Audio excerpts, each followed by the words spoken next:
Hey there. So, everyone, thank you so much for joining us this evening.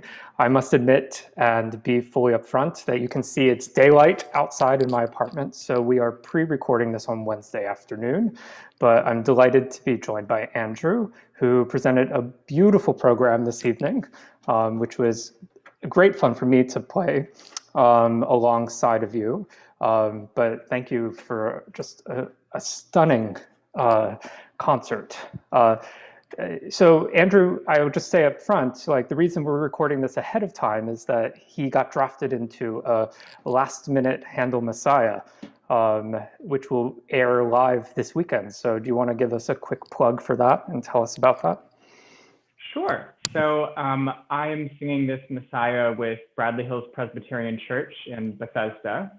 And it's going to be, I believe, a 17-person cast. It's 8 singers, and that would make it 8 players, and the director, Matthew Robertson.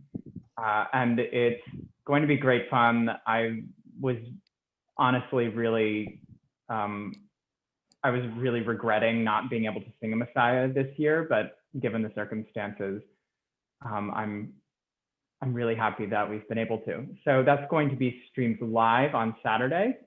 You can go to their Facebook page and there will be links there. And it should be fun. We had our first practice last night and I really enjoy singing with everyone, and it's going to be a great time. So you have another rehearsal this evening. So Yes. he will be rehearsing when he's also presenting our concert and during this chat. So send good vibes Andrew's way, and definitely tune in for the Messiah stream on Saturday, Bradley Hills Presbyterian Church in Silver Spring, right? Bethesda. Bethesda, excuse me.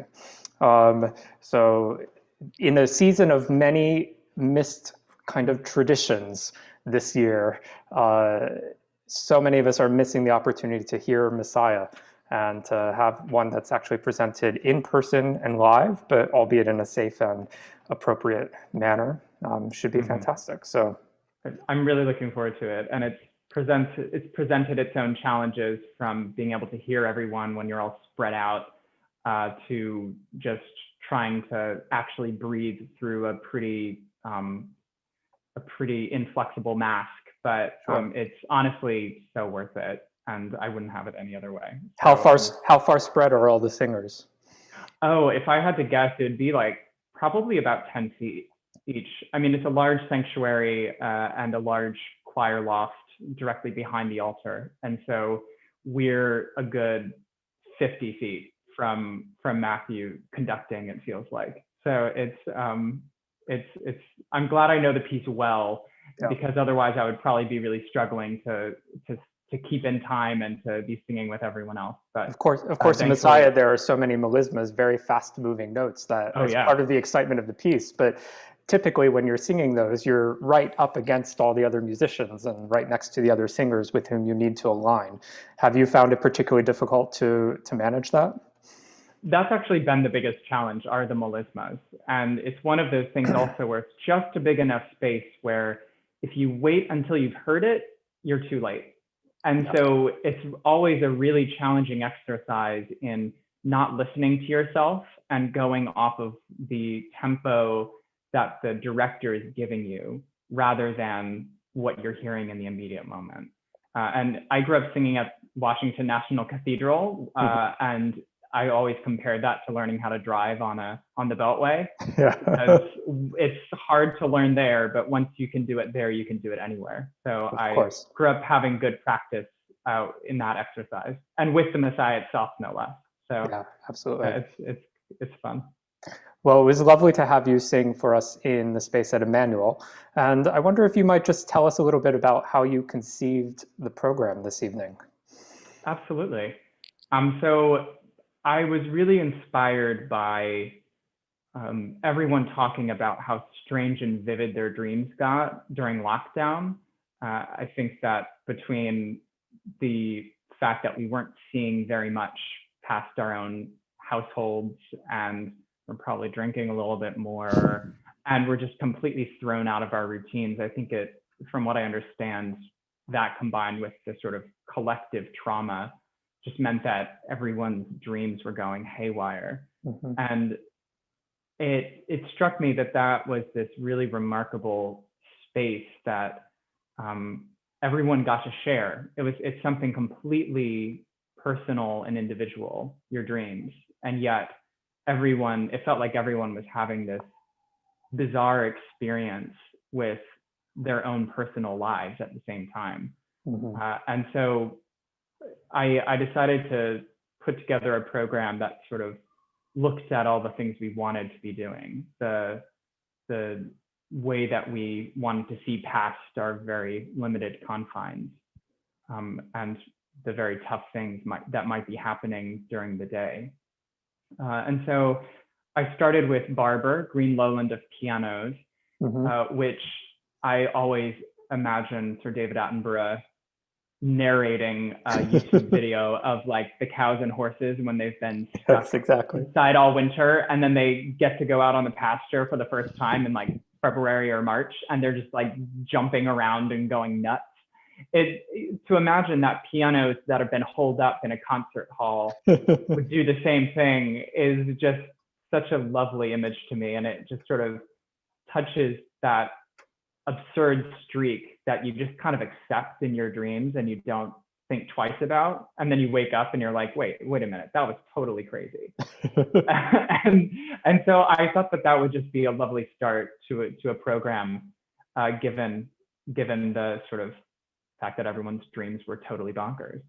Yeah. And from there, I went into 3 Mozart songs, all of which have to do with dreaming of a different type. So the first one, Das Veilchen, is about a little violet that dreams of being plucked by the shepherdess he's fallen in love with, and held tight against her bosom, but for 15 minutes. And yet she comes by, she doesn't see him, she tramples him, and he sinks and dies. And yet he rejoices because his dreams have come true, body contact with his true beloved, even if it is just with her foot. And so you have this sort of aspiration in that song. And from there it goes into Das Traumbild, or the sort of dream image of seeing the most beautiful woman in your dream, and that fleeting image and that moment right after you've woken up when you're desperately trying to hold on to those images that you've had in your dream as they begin slipping away as you sort of come to your senses and begin waking up more fully. And it was one of the first Mozart songs I learned, and I've always just had a great fondness for it, and the vivid imagery it has of all of the details of this woman, the large blue pair of eyes, and the hair of rosemary. It's just got these really pretty images to it. The third one is Abendempfindung, which is a dreaming of another sort, but perhaps connects more to mortality and legacy, which I think is something that we've all been thinking about a lot more during this time as well. Absolutely. It essentially asks the question, how would we like to be remembered by those we love once we're gone? And having had so many loved ones leave us too soon and for such an unacceptable and inexcusable reason is something that I think we can all connect to right now. Yeah, absolutely. And so then I finished it out with Finzi, Let Us Garlands Bring, which is a set of songs that are all within the Shakespearean plays. So the 5 songs are from 4 plays. They're from Twelfth Night, As You Like It, Cymbeline, and Two Gentlemen of Verona. And they were dedicated to Ralph Vaughan Williams for his 70th birthday, and they were premiered in October of 1942 or 3. I think it's I think 42. I'm not entirely sure. Yeah. But all the same, they were premiered in the National Gallery in London during the dark days of World War II. And I've always loved them for the familiarity they have. They feel like songs that have been sung from the English countryside for centuries. And yet there's still something new and interesting to all of them. And they ask you to occupy a very different world for about 15 minutes. And I've always loved that world. I just came back from London from getting my master's for 2 years at the Royal College of Music. And so in many ways, it was like a quick return trip for me when we all can't go back over at the moment. So yeah, I was going to mention that you had just moved, like me, to Baltimore during the lockdown, during the pandemic. Both of us kind of returning close to home. And but for you particularly, having been in London for a couple of years, I wonder how that shaped like your view of art song, where the tradition, particularly of English art song, of course, is very, very strong. With specificity toward Finzi, or just in general? Like, how did that experience shape your artistry at this point? Yeah, I think for me, the biggest way it shaped it was learning to occupy the world in which the song takes place, embodying the character and telling a very real story.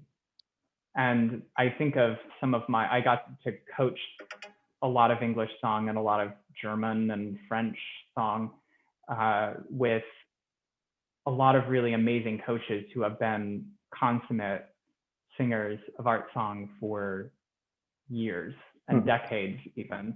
And I think that was the biggest takeaway for me, was just the way that you get to tell specific stories with every single song, and the great privilege and responsibility that entails. And when it comes to Finzi, and it being English song in particular, it really strikes me how he can capture the zeitgeist, and he can capture England in such a way. He uses a lot of texts from English poets as well, and as a result, I think that everything that he puts together just feels like it's as steeped as a good cup of English breakfast tea. Exactly. I mean, I personally love the work of Finzi, whether it be the choral works or the instrumental works. His epilogue for strings and piano is the type of piece that I can just put on like repeat and just listen to for hours on end.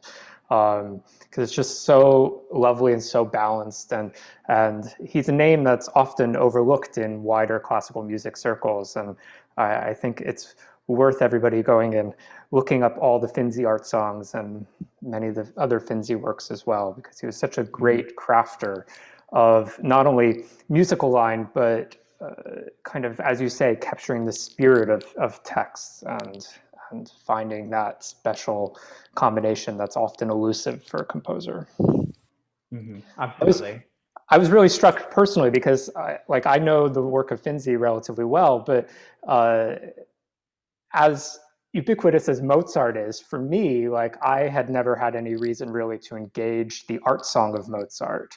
Like in school as a musician, we studied Schubert and other later great German, Austrian composers, but Mozart as an art song composer, like, was something that I had just never really engaged in any real way. And I wonder if you might talk about how he was so inventive in this kind of genre, and set the stage for the later composers to come. Yeah, absolutely. Sort of like you, I grew up singing Mozart and hearing his orchestral music, but I was singing his Requiem, his Mass in C minor.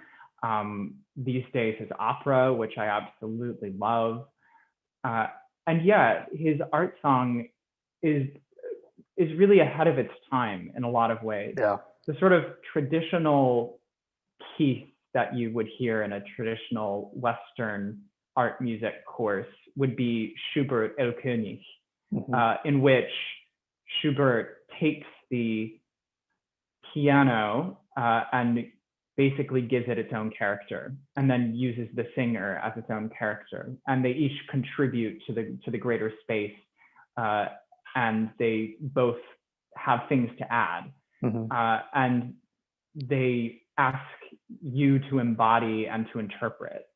And the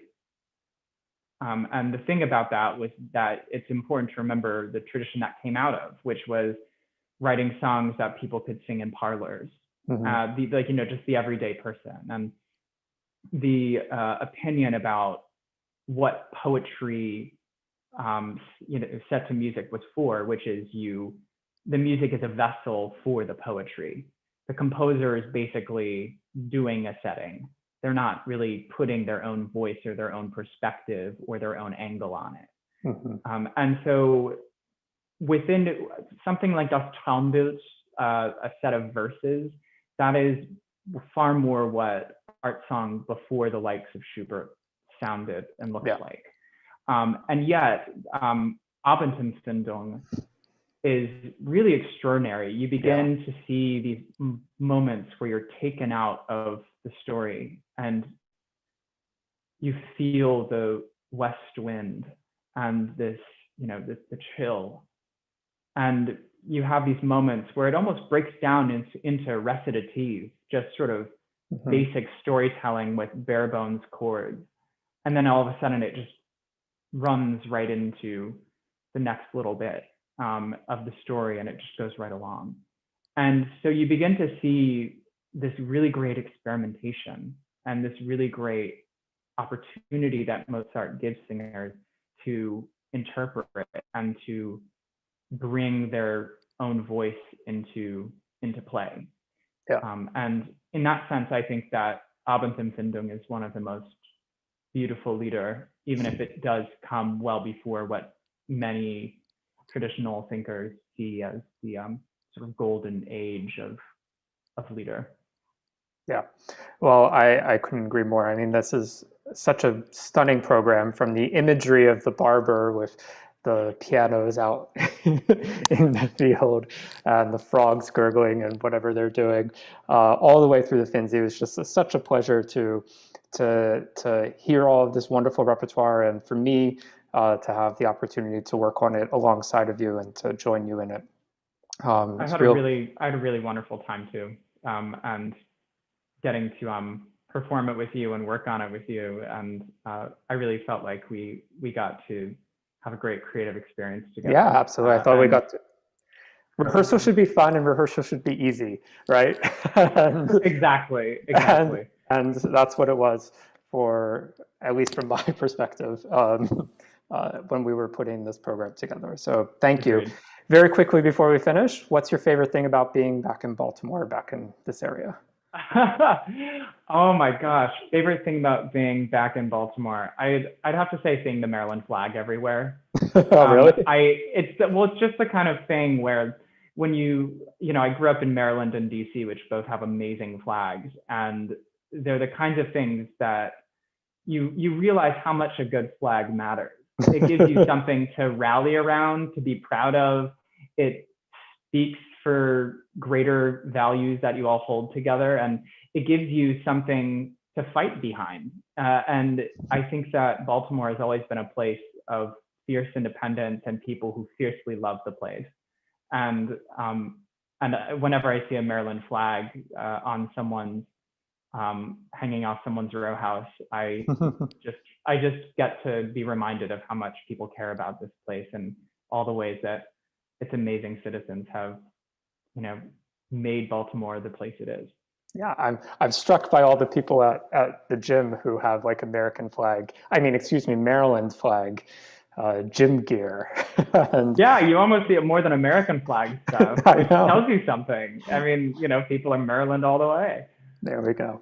Well, Andrew, it's been a joy. So thank you for spending a few minutes chatting with us. Again, sorry that we weren't able to take any questions live, but do check in with the Messiah performance at Bradley Hills Presbyterian Church this coming Saturday evening.